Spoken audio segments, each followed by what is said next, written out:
So 660 grams have been recovered from Mercedes 55 AMG.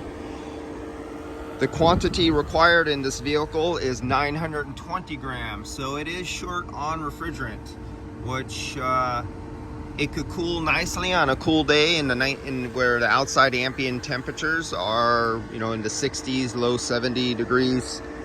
But there's not enough refrigerant in there to cool on a hot day.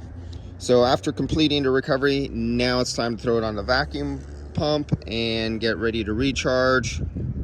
I could not use my normal clamps, my contact clamps like this, because they're so big and wide.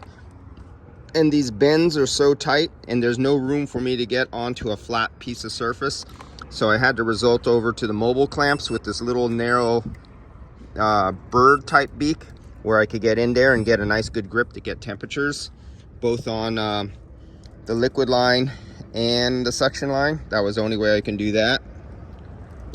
I've been looking for, I thought maybe I could find a whisper leak out of the dash, possibly from the evaporator. I don't find that. Since somebody has worked on this vehicle before, I know they put dye in there, because I could tell that because the first video where I showed you where I seen the dye inside the port, and I could not get or find leak. As you can tell, this is a near impossible access car to get to any of the lines and fittings and visually see everything. You have to use a borescope to locate stuff because it's so hidden and packed away inside here. In another video, I did indicate that somebody took this apart before and has separated this, so I know somebody was, for some reason, took that apart and was looking for something.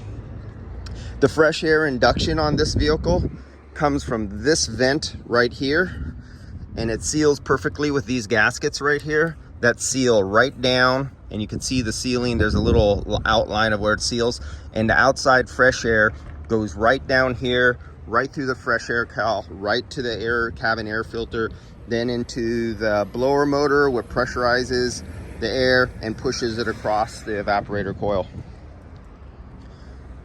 So I'm going to throw this on the vacuum pump and we'll go on here. 53 degrees when this was working. It was only putting out 53 degrees out the dash. So we'll find what the improvement is. It's a cool day. Sun load isn't really hot today. And so we'll go over this and we'll see what we find.